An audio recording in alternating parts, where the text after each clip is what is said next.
Salve rapaziada, tudo bom com vocês? Sejam bem-vindos a mais um vídeo de resumo de Solo Leveling aqui no canal. Dessa vez estaremos resumindo o episódio 8. Se você já gosta de resumo de anime, já deixa o like e bora pro vídeo. O episódio 8 começa com o Sung no hospital, indo visitar a mãe dele. E enquanto ele tá sentado do lado da cama, ele tá olhando no painel ali a fórmula do Elixir que ele conseguiu no episódio anterior. E ele cogita a possibilidade desse Elixir conseguir curar a mãe dele. Como nós vimos, o Elixir precisa de 3 itens, que são encontrados naquela dungeon onde ele lutou contra os Cerberus. Porém, como nós vimos, ele não tem força suficiente para enfrentar o chefão de lá, já que o primeiro inimigo que ele encontrou já deu um puta trabalho. Mas pelo menos ele pode ficar seguro de que ele sabe onde é que estão os itens para poder fazer esse Elixir. Depois da abertura, a gente corta para uma cafeteria onde está o Sung e o Yujinho conversando, e o Sung resolveu aceitar a proposta dele. Mas ele diz que tem uma condição: somente ele e o Yujinho vão entrar nas dungeons. Mas como nós sabemos, para entrar em um portal de dungeon é preciso ter no mínimo 8 membros. Daí o Sung fala que eles vão fazer igual o Hang fazia, contratar pessoas para cumprir essa cota. O Yujinho cogita o quão perigoso isso pode ser, né? Já que eles não sabem quem que eles estão contratando para ficar perto deles ali. Só que o Sung fala para ele pensar um pouquinho. Se forem apenas os dois, eles conseguem fechar essas raids sem nenhuma vítima. Uma equipe capaz de realizar 19 raids de ranking C sem nenhuma vítima. Isso seria perfeito para impressionar o pai do Yujin. E pensando dessa forma, o Yujin acaba aceitando a proposta do Sung. E diz que vai fazer os preparativos para procurar os novos membros. Bom, a gente corta para aquela personagem que apareceu lá no segundo episódio, a caçadora de ranking S Cha-Hain, sei lá, onde ela tá correndo numa pista de corrida. Bom, depois disso ela senta para descansar e a gente vê que um cara de terno acaba abordando ela. Ele entrega um cartão e a gente percebe que ele é um funcionário da empresa do pai do Yujin. Falando nele, a gente corta para ele no carro junto com o pai e o pai começa a falar algumas coisas interessantes. Ele diz que desde que os portais apareceram, o ritmo do mundo mudou, infraestrutura, economia, política, mídia, tudo foi afetado pelas dungeons. E particularmente a empresa dele de construção não pode mais operar sem os recursos da dungeon. Mas os únicos capazes de trazerem esses recursos são os caçadores. E os caçadores, por sua vez, são supervisionados por uma instituição pública que é a Associação de Caçadores. Mas a associação nada mais é do que um serviço estatal. A grande maioria desses recursos vitais que são adquiridos das dungeons são coletados pelas guildas. E graças a esses recursos coletados, as guildas se tornaram extremamente lucrativas. E as maiores guildas da Coreia são a Guilda dos Caçadores, a Guilda dos Tigres Brancos, a Guilda dos Ceifadores, a Guilda da Fama e a Guilda dos Cavaleiros. Na prática, são essas 5 que contêm o monopólio dos lucros. E o pai do Yujinho fala que não vê motivo para ficar parado e deixar todo o lucro com essas empresas, principalmente com a importância dos recursos para o cotidiano dele. Ele diz que já contribuiu muito para o país e é responsabilidade dele cuidar disso. E é por isso que eles estão criando uma guilda. A gente corta para o Sung correndo para cumprir a sua quest diária e ele percebe que agora não contabiliza as coisas que ele faz a mais. Então se ele correr mais de 10 km não vai ser contabilizado. Aquilo aconteceu da outra vez mesmo porque era uma missão secreta que ele acabou desbloqueando. Ele fica meio chateado porque ele queria aquela caixa amaldiçoada que ele conseguiu como recompensa daquela quest secreta, já que ele estava querendo pegar algum item valioso como uma nova chave para abrir uma dungeon. Só que daí ele se lembra que ele já conseguiu uma chave com uma dessas caixas normais que ele consegue após completar uma quest diária. E com essa esperança ele abre a caixa do dia. Só que infelizmente não vem a chave que ele queria. Ele recebe uma cartela de bingo que eu sei lá para que serve. Mais tarde a gente vê ele caminhando pela cidade e dizendo que os atributos dele já estão tão altos que 3 pontinhos já não são suficientes para causar grandes mudanças. Ele diz que queria logo subir de nível, mas ele precisa esperar o Yujin organizar as dungeons que ele prometeu. Ele lembra daquela penalidade que aconteceu com ele quando ele não completou a quest diária. Lembra daquela que levou ele para um local deserto que tinha uma centopeia gigante? Então ele pensa em fazer isso e lutar contra aquela centopeia. Só que daí ele pensa um pouco e vê que talvez ele não consiga derrotar ela. Ele pode conseguir fugir, mas e derrotar? E ele também nem sabe se o bicho vai dar XP para ele, então não vale o risco. Ele recebe uma mensagem no celular da Associação de Caçadores que estão convocando caçadores para participar de uma dungeon de ranking D.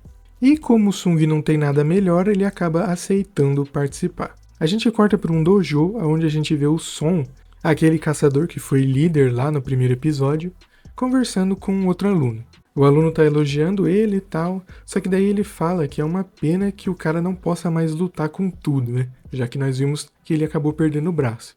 O Song fala para ele não se preocupar, já que já fazem meses que ele perdeu o braço, ele já tá acostumado. Nós vemos que ele também recebeu uma mensagem da Associação de Caçadores, e o aluno acaba perguntando se o Song não tem intenção de aposentar. O Son concorda, já que ele é um velho sem um braço, talvez ele não seja de grande ajuda, mas mesmo assim, como ele acabou sobrevivendo àquele incidente, ele gostaria de aproveitar o resto do tempo que lhe resta para contribuir com a sociedade. Nós cortamos para o Kim, outro membro que sobreviveu àquele incidente.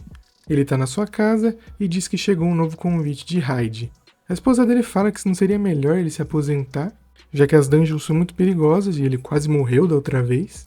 Só que daí ele fala que no ano que vem o filho mais novo dele vai entrar na creche e a mais nova vai começar o fundamental. Então eles precisam de dinheiro. Ele fala para ela não se preocupar, já que a associação não manda caçadores de ranking baixo para dungeons muito perigosas. Aquele incidente foi só uma exceção. Bom, com isso eles terminam a sua conversa. Nós cortamos para a guilda do Mago Vermelho, onde o Baek está conversando com ele, e ele está meio bravo. Ele diz que não acredita que o cara fez ele participar de uma entrevista, aquilo foi só perda de tempo. O cara fala que assistiu a entrevista e gostou bastante, o Baek deu ótimas respostas. O Baek diz que não veio ali para ser bajulado e fala que quem deveria ter participado daquela entrevista é o Mago Vermelho. No final, o Baek acaba ignorando e pergunta por que o cara chamou ele ali. Ele diz que tem algo que gostaria de mostrar. Ele diz que a construtora Yujin está se movimentando para criar uma nova guilda. O Baek diz que já sabia que eles estavam tentando mexer os pauzinhos em segredo, dizendo que ouviu o rumor de que alguns dos seus caçadores foram convocados para participar da guilda dele. O Baek fala para o Mago Vermelho parar de enrolação, porque ele sabe que o Baek sabia sobre esse rumor, então o que ele quer conversar de verdade? Bom, a gente corta para a casa da Junhee, ela tá conversando com a mãe pelo telefone e a mãe tá perguntando como ela tá. Ela fala que vai indo. A mãe fala que ela sempre foi medrosa e pergunta se ela tá dando conta do trabalho de caçadora. Como ela é uma ranking B, a maioria das pessoas que ela convive são fortes. E ela pergunta se a Junhee não tá atrapalhando de alguma forma. E fala que ela devia voltar para casa e ajudar ela na loja. A Junhee acaba se irritando e fala para ela parar de tomar conta da vida dela, dizendo que ela sabe tomar conta da própria vida.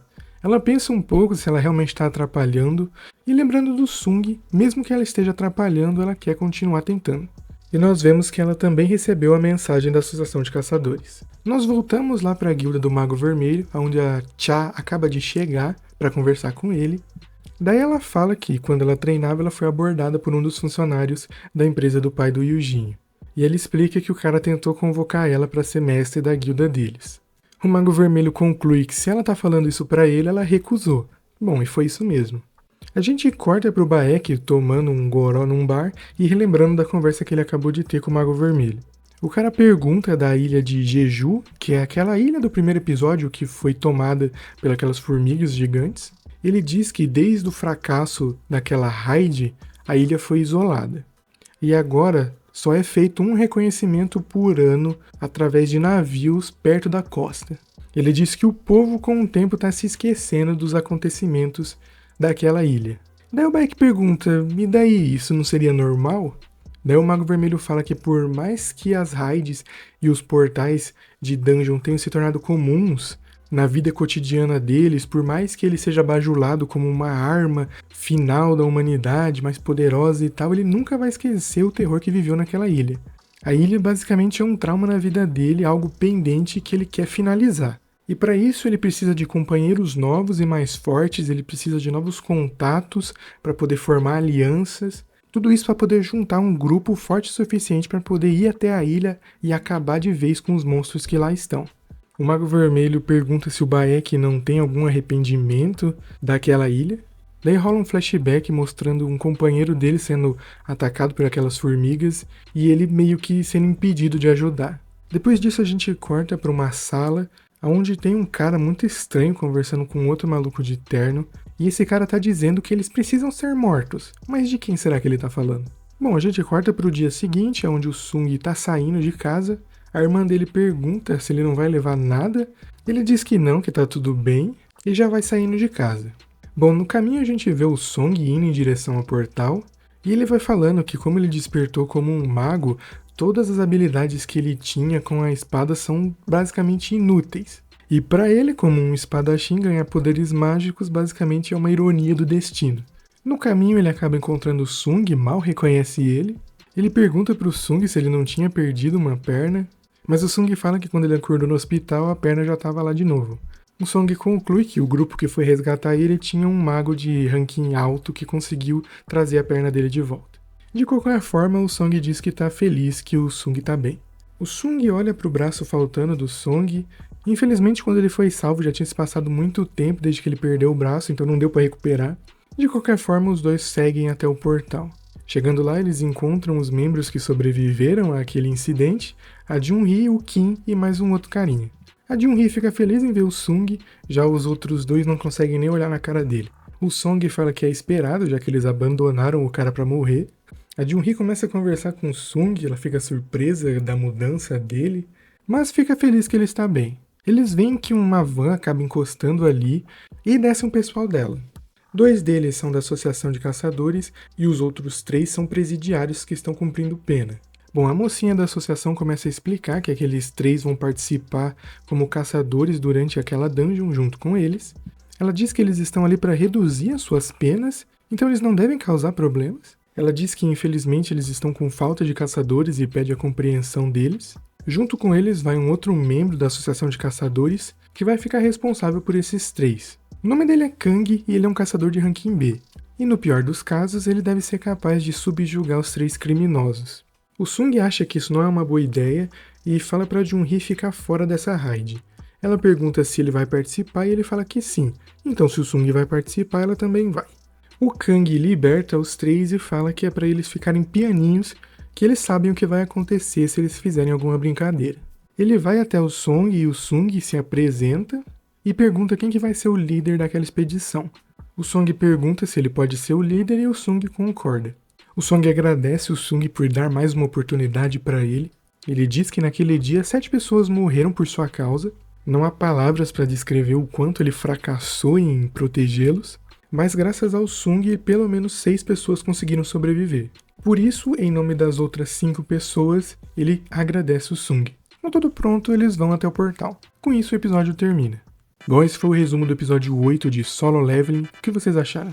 No episódio de hoje, nós vimos como o Sung voltou atrás na proposta do Yujin. Não tinha nem o que fazer, né? Ele estava num beco sem saída, essa era a única opção que ele tinha. Nós vemos também um pouco de como está a situação daqueles que sobreviveram.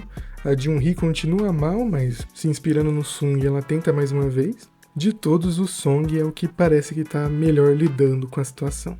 Já tá claro que aqueles 3 prisioneiros vão causar algum problema dentro da dungeon. Agora, como que eles vão fazer isso é que é a questão. Bom, esse foi o episódio de hoje, espero que tenham gostado. Não se esqueça de conferir a playlist com os outros episódios de Solo Leveling. Então é isso, até a próxima, tchau!